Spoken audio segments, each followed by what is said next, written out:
Hvala, pozdravljeni tudi v mojem imenu in v imenu Koroške zadruge. Hvala organizatorjem za priložnost, da lahko danes tako v imenu govedorejcev, zadrug in na vse zadnje tudi mlekarn spregovorimo o težavah sektorja. Kot je bilo že rečeno, ta sektor je najbolje organiziran, zato tudi pričakujemo, da bo znal to nekako bolje unovčiti, kot je to doslej.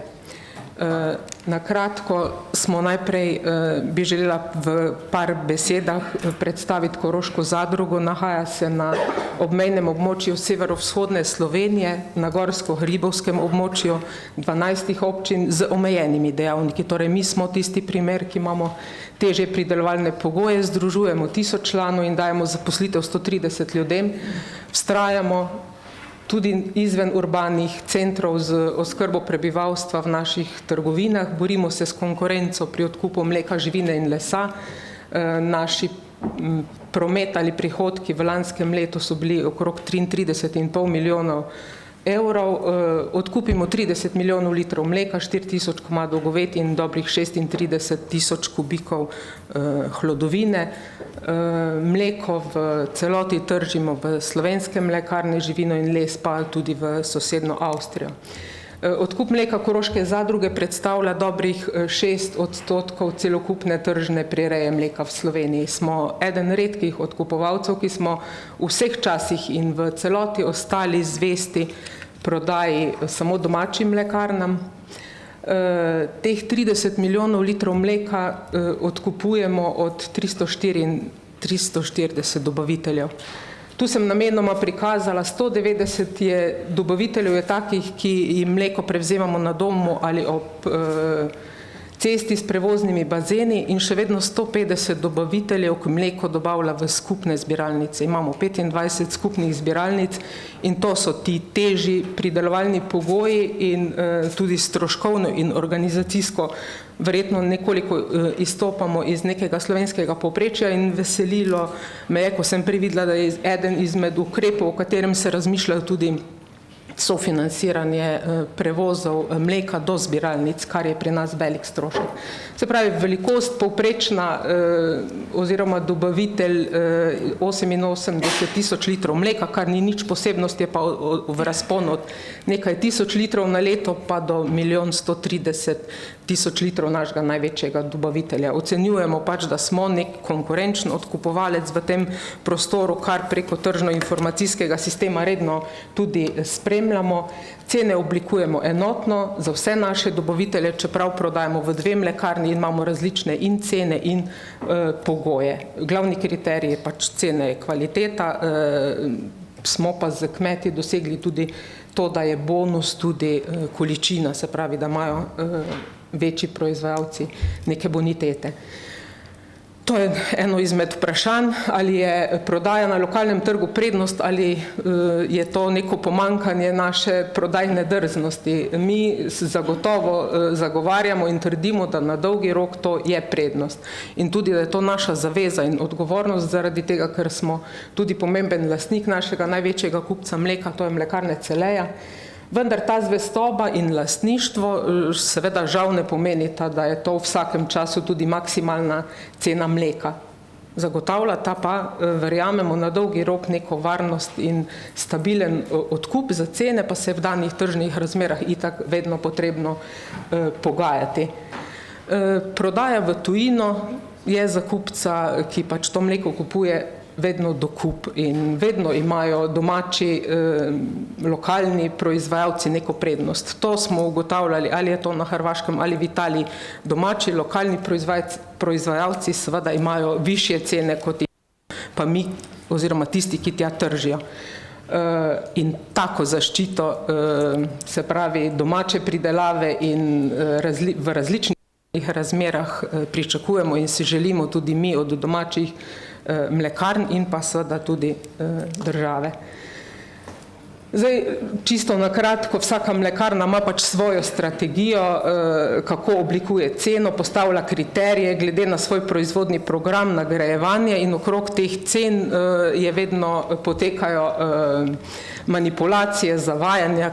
Koroška zadruga mleko v obe mlekarni trži franko prevzemno mesto. To tisti, ki tržite, veste, kaj pomeni, da je to strošek makroprevoza, sicer strošek mlekarn, plačilo rejcem je po individualnem prevzemu kvalitete, kar tudi mi smatramo, da je najbolj pošten odnos in pa odgovornost vsakega posameznika do surovine, ki jo daje na trg. Količino in kvalitetne parametre z mlekarnama dogovarjamo letno s pogodbami, cene pač dogovarjamo mesečno. Kot je bilo že rečeno, zato se seveda morajo mesečno tudi vršiti pogajanja ali razgovori.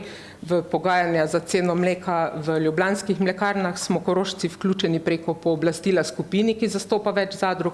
V pogajanja za ceno mleka v mlekarni Celeja sem sama direktno vključena, ker sem članica skupine, ki po vnaprej oblikovanem modelu, to zdaj že 2 leti, izračunavamo mesečno ceno. Zdaj cena, čeprav ta nizka cena ni bila v zadnjem času edini ali glavni predmet razprav, ker v mesecu aprilu nas je vse zalilo skoraj mleko, tudi domače mlekarne, in takrat so postalo vprašanje, kako omejiti količine in dobave mleka. Na srečo se je potem situacija v mesecu maju in juniju že obrnila in se ta brzdana rast ni več, bom rekla, stopnjevala. Ta povečana prireja seveda v Evropski uniji na nek način ni presenetila, razloge so bili že navedeni, ampak v Sloveniji pa mislim in ocenjujem, da je presenetila zaradi tega, ker naši kmetje dejansko niso bili nikoli zaradi kvote omejeni in odkot je prišlo potem do teh povečanih količin. Tu so tudi za Slovenijo naveden indeks, v prvih 4 mesecih je bila rast 8,4% tudi v Sloveniji. Zagotovo je bila to seveda nizka cena, ki so jo kmetje želeli kompenzirati s povečano količino, da bi lažje obvladovali tekoče obveznosti in stroške. Zdaj v Sloveniji smo se pa s temi viški seveda soočili, predvsem tudi, to je bilo omenjeno danes že, zaradi permanentnega zmanjševanja potrošnje doma, zaradi vedno večjega uvoza teh viškov v Slovenijo in kako so slovenske mlekarne reševale ta problem, tako da so kopičile izdelke, prodajale tudi surovo, razprodajale pravzaprav surovino, surovo mleko na sosedne trge in to vse se je posledično zniževalo ceno. Ker sem rekla, da je okrog cen lahko sama manipulacija, sem se odločila, da tu predstavim padanje cene čisto na konkretnih številkah po dejansko izplačanih cenah dobaviteljem Koroške zadruge, tudi po dejansko doseženih parametrih kvalitete. V letu 2014 je bila ta cena 35,57, v letu 2015 29,33 in potem v letu 2016, vidite, smo junija ta obračun, ki ga ravno zdaj tudi zaključujemo, ocenjujemo, da bo ta cena izplačana 23. Kako preživeti in kako dolgo vztrajati v teh razmerah, kaj se zgodi, če koroški kmet obupa, kaj bo potem s to prelepo pokrajino, kaj bo z rejskimi uspehi, ki so plod dolgoletnih naporov, in kaj z investicijami in poravnavanjem obveznosti iz investicij. Mi se sva sprašujemo, kdo nosi glavno breme mlečne krize in kdo je tisti, ki ima koristi. Največjo breme seveda nosijo slovenski govedorejci, ne cedita se med in mleko niti v zadrugah, niti ne v mlekarnah.